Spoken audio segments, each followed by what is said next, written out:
All right, let's start off by talking about the offense. And I want to talk about an issue that's been plaguing this team for many years, and that's the inconsistent play.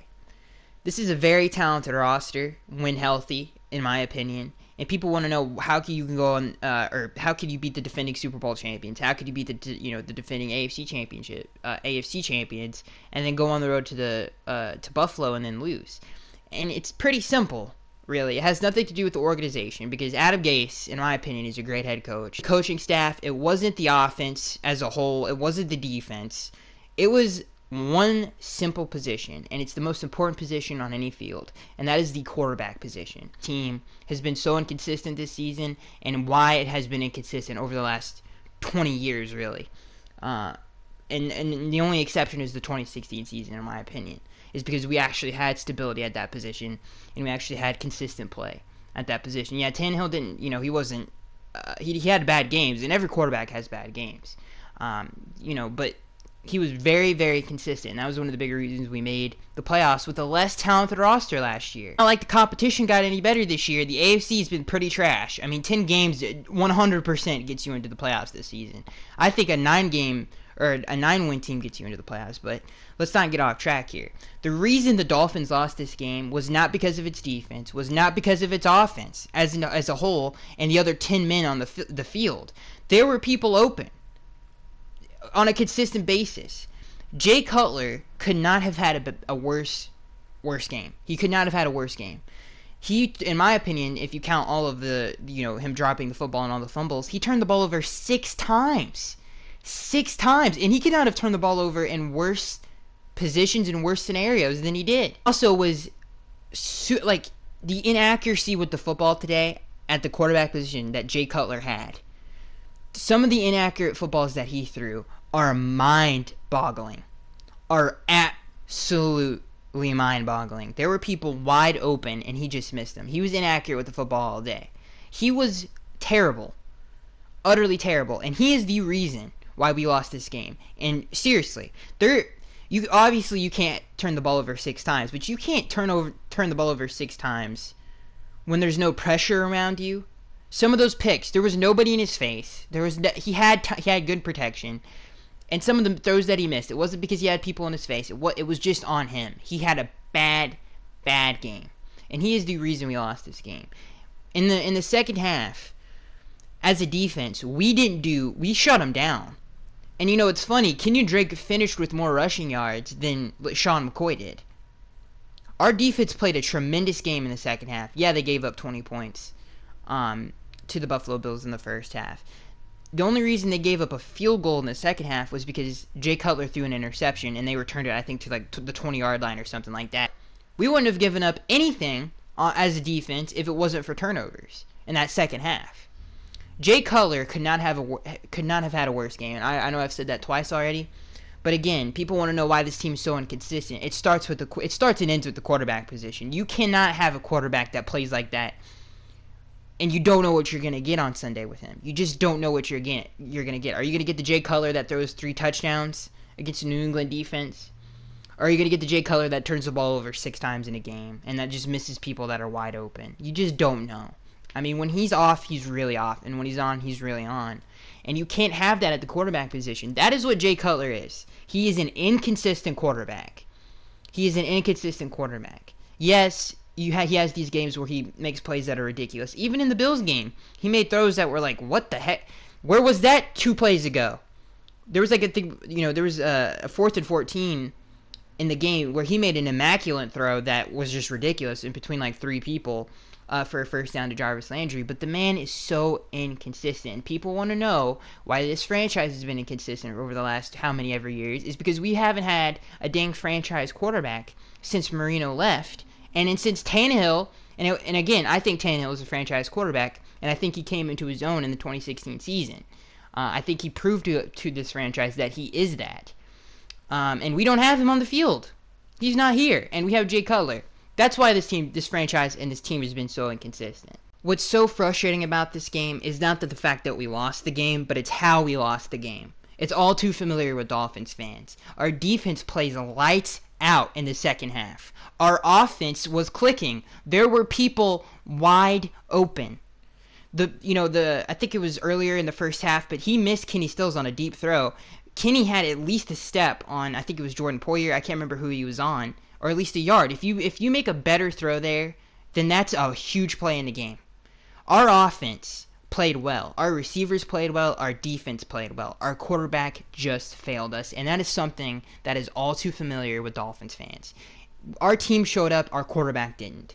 And that is something that will be fixed after the season. I truly do believe that. I do think Tannehill is the future of this franchise. I do think he is the franchise quarterback of this franchise. But again, he's not here to save us, for God's sakes. And trust me, he would not have had a performance like that. Maybe his first 2 years, he could have had a performance like that. But I don't think the Tannehill that Ryan has developed into and the player that he has developed into would ever have a performance like that on Sunday. But again, it's all too familiar with this franchise. This team and this offense is talented. The defense is way more talented than it was a year ago.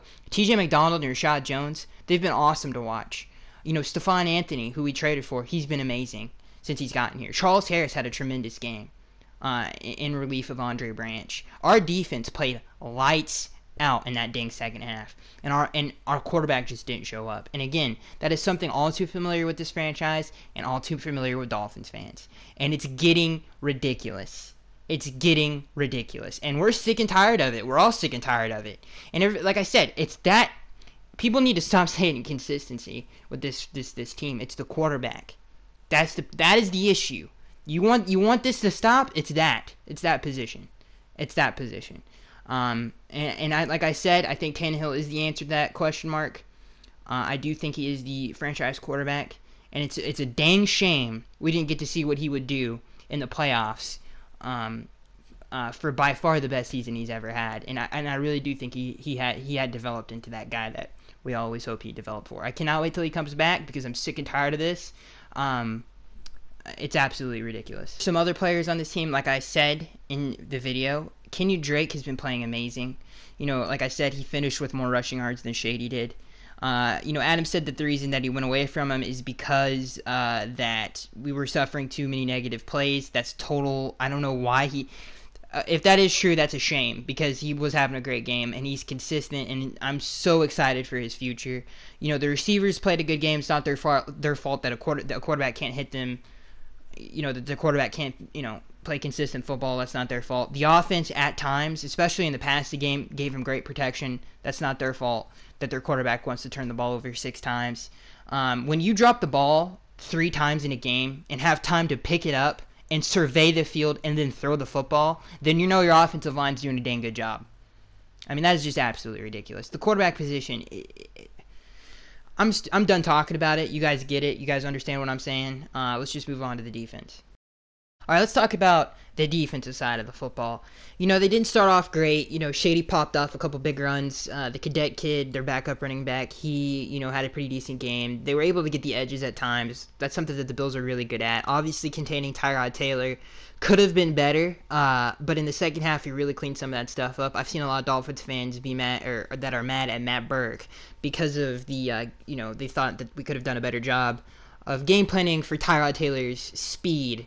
And his elusiveness. Not even the Patriots could have done that. They're, luckily they have Tom Brady, and they have obviously that running game really helped them up in Buffalo the last time they played him. But if you guys watch that game, Tyrod, even against Bill Belichick, was able to get loose and free. That's just something that Tyrod Taylor does. And he made big plays to extend drives that ended up ending in touchdowns. Obviously, that they scored 21 points, but in the second half it was a non-factor. I mean, it was an absolute non-factor. Really, every time Charles Harris was in there, except for one play, we were doing a pretty good job of keeping him in the pocket. And Charles has added an athleticism that was sorely needed. And if William Hayes was out there, then it would have even been better. But especially our run defense. But I thought our defense played really well. They allowed 21 points, in my opinion, total in that game. And that's, in my opinion, if you want to be a playoff team, you can beat 21 points. If you are a playoff team. And clearly this team is not that because of their quarterback. But, the defense played well in the second half. They didn't allow anything. They really cleaned up some of the running issues. If it wasn't for penalties, they would have been even more dominant. a couple penalties there. There was an illegal use of hands to the face on Xavier, and that was such a ticky-tack call. It wasn't even funny. If it wasn't for penalties, they would have been even more dominant in that second half. It's a dang shame. It's a dang shame. And again, as for bright lights for this team going forward, Xavier Howard, if he can consistently play at that level, he's going to be one of the best corners in the league for the next 10 years or however long he can stay in his prime, because that is amazing. Some of the play, we blitzed him, he sacked Tyrod Taylor. He basically, the Bills receivers aren't great or anything like that, but he basically nullified any deep passes that was going his way. He did a great job in Kelvin Benjamin. The Bills receivers in general, other than Altron Werner, committing a couple pass interference penalties there, were non-existent in this game. That's what makes me excited to get Tony back, who's one of our starting outside guys who looks to have a bright future as well. That's what gets me excited about getting him back, because if Xavier can play at that level at a consistent basis and play at, just keep his level, playing level that high, then that makes me excited. And I think he can do it, because the last 3 weeks he's been really consistent. He's seen an array of different offenses, and he's been pretty good. He's been pretty dang good. And again, he's a young player. I think it's just finally starting to click for him. That he really has, that you don't really find in corners, is he gets his head around a lot to play the ball, and not many corners can do that at the level that he does it, because he has the speed that he's able to do that, and he obviously has the strength because he's a big dude and he's a great tackler in the open field. And he was a factor in the running game as well. In this particular game, like I said, he had a sack on Tyrod. He played amazing in my opinion. And again, if there's any bright spots for this team going forward, he's one of the brightest ones. And it makes me excited for the future. Another bright spot to look forward to, really the defense just in general, but the safeties. I forget sometimes that TJ's only 26 years old. Like, it blows my mind every time I see that, because he plays like he's 34. He's never fooled. He's always in the right spot. A perfect example of that, although he dropped the pick, was the screen that he got in the way of. That should have been a pick six, but it was still a great play by TJ. But those two safeties back there are so fun to watch, and they're going to be a force to be reckoned with within the AFC East for years to come. So that's another bright thing to look forward to, or bright spot of this team. In general, is riddled with really good young players, especially in the secondary. When you talk about Cordrea, Xavier, Bobby, Tony when he comes back. When you look at the front seven, Stephon Anthony, who looks like a pretty dang good linebacker, with hopefully an offseason under his belt within this defense, can really develop into something. Charles Harris, who I think is going to be way better second season, and he's finally starting to kind of get his rhythm going late in the season. Vincent Taylor, Devon Godshaw, there's so many really, really, really, really good young players on this defense. And hats off to Chris Greer and Mike Tannenbaum for having a pretty dang good draft class that impacted the field right away. And that's not something you can say for many NFL teams. So they really, really, really did a good job of reinventing this defense and just revamping it, not only through the draft, but through free agency. When you think about the additions of William Hayes, Stephon Anthony, not free agency, but just, other than the draft, you know what I'm saying? Stephon Anthony, Will Hayes, TJ McDonald, all of those guys have been tremendous presences that have been felt on the football field. So this defense has a very, very bright future, especially on the back end with, like I said, a lot of really good young players there. Bobby has been amazing this season. He deserves to go to the Pro Bowl, in my opinion, because he hasn't really been consistent for all 16 games. He's got 2 more to go here, but hopefully, he's not going to make it, but he deserves to.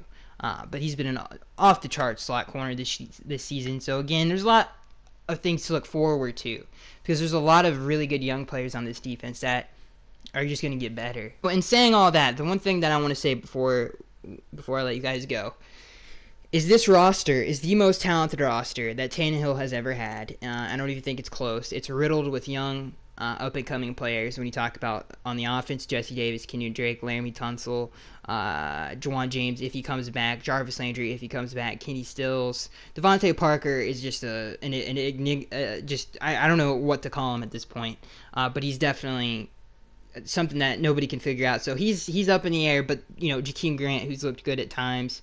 This offensive line looks pretty solid, and I think we can add to it this offseason to make it even better. But again, and especially on defense, Tannehill's going to come back with a defense that has been much improved since the last time he was the starting quarterback for this team. And he's going to come back with a future superstar, in my opinion, in Kenyon Drake at the running back position. He hopefully still has Jarvis as a security blanket. Maybe Devontae can finally develop into that dominant outside receiver that we always hoped he could be. And he's coming back with Kenny Stills as well, who has been one of the better deep threats in the NFL. And obviously, I think the offensive line is going to be the best he's ever had and the most durable he's ever had in his career when he comes back. So when he comes back, it's going to be a better team than what he had in the 2016 season. And I think I'm excited to see what this front office does to add some more pieces to this team, because so far the moves that they have made for the most part have been pretty dang good. Especially on the defensive side of the football and the offensive side of the football, finding players like Kenyon Drake and Jesse Davis. So I'm excited for the future of this team, and I think once they get their starting quarterback back, which has been one of the more underrated injuries of this football team, and I think people are starting to realize how important he is. And again, Tannehill was a young player who finally really got the organization and the support that he deserved and the stability that he needed to blossom into the quarterback that he is today. So I'm excited for the future of this team, because I think it's a very, very, very good young football team, and that's what you want for your team going forward. And I'm excited. I'm excited for the future.